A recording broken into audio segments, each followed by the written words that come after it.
Chapter 13 Indian National Army. At a time when the Quit India movement was in full swing, thousands of Indian soldiers stood in readiness at the eastern border of India for war against the British. These soldiers were members of the Azad Hind Sena or the Indian National Army. Netaji Subhash Chandra Bose was their leader. Subhash Chandra Bose had been twice elected as the president of the Indian National Congress. He was of the opinion that while England was engaged in the Second World War, India should take advantage of the situation and intensify the agitation in India. If necessary, India should seek the help of the enemies of England. However, he developed differences of opinion with the senior leaders of the National Congress. Therefore, Subhash Chandra Bose resigned from the position of the Congress president. He founded a party called the Forward Bloc in order to place his views before the people. In his speeches, Subhash Babu began to appeal to the Indian people to rise in revolt against the British. Therefore, he was interned in his residency by the British government. From there, he escaped in disguise. He reached Germany in the month of April 1941. There, he founded the Free India Center. From the Berlin radio station in Germany, he appealed to the Indian people to join an armed struggle for the independence of India. However, he did not get the expected help from Germany. At the same time, Rash Behari Bose requested him to come to Japan. Formation of the Indian National Army. Rash Behari Bose was living in Japan since 1915. He had organized the Indians living in the countries of Southeast Asia and had established a society called Indian Independence League. Japan had conquered those territories in Southeast Asia which had been under British possession in the early part of 1942.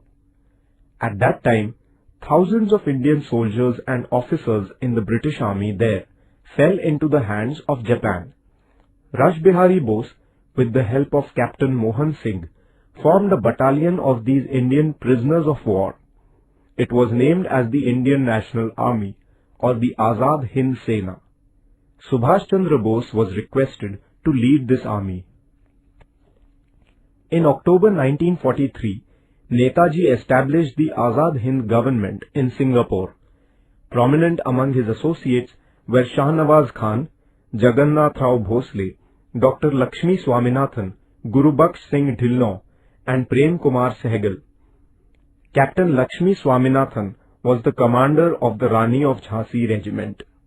The tricolor was the standard of the Azad Hind Sena. Jai Hind was their salutation. Their clarion call was Chalo Delhi. Kadam Kadam Badhaye Ja was their marching song.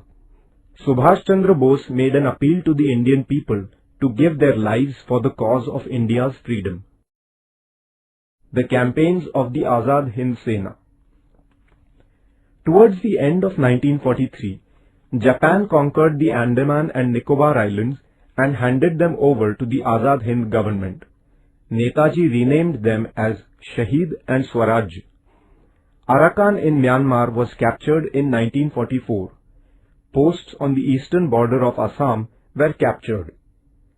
But the Imphal campaign remained incomplete because the Japanese supplies that the Indian National Army was receiving stopped. At this juncture, the British received reinforcements from the American Army which added to their military might. Even in these adverse circumstances, soldiers of the Indian National Army were fighting with all their strength. In August 1945, America dropped atomic bombs on the cities of Hiroshima and Nagasaki in Japan. As a result, Japan surrendered. Around this time, Netaji Subhash Chandra Bose died in a plane accident on 18 August 1945. The Indian National Army was then forced to lay down arms. Thus ended the phase of the struggle of the Indian National Army. The trial of the officers of the Indian National Army. The British government charged the officers of the Indian National Army with treason. The proceedings of their trial began before the military tribunal held in the Red Fort of Delhi. Pandit Jawaharlal Nehru, Bhulabhai Desai, Tej Bahadur Sapru and other distinguished jurists defended them. The military tribunal held the officers guilty and they were sentenced to life imprisonment. The Indian people had feelings of sympathy and pride for the Indian National Army. The punishments given to the officers by the British government gave rise to feelings of outrage against the British government among the Indian people. The British government had to suspend the sentences given by the military tribunal. The revolts of the Indian naval ratings and of the air forces. The inspiration provided by the Indian National Army caused discontent against the British power among the soldiers in the Navy and Air Force. It burst out on the British warship Talwar at Mumbai on 8 February 1946. The soldiers flew the tricolour on the warship and shouted slogans against the British power. The British government sent the army and opened fire on the naval ratings. The rebels, too, countered it with bullets. The workers and common people extended their support to the naval ratings. Finally, with the mediation of Sardar Vallabhbhai Patel, the naval ratings laid down their arms.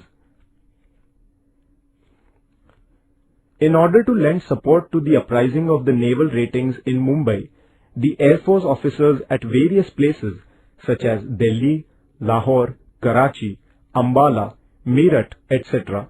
went on strike. These revolts were a clear indication that the sentiments of discontent against the rulers had reached a climax. Thus, during the years 1942 to 1946, the foundation of the British rule in India was badly shaken. The Indian people had expressed their strong opposition to the British through the Quit India movement. Now, the Army, the Navy and the Air Force, which formed the backbone of the British power, also began to turn hostile to them. The British rulers realized that the days of their rule in India were numbered. The revolts of the Indian naval ratings and of the air forces.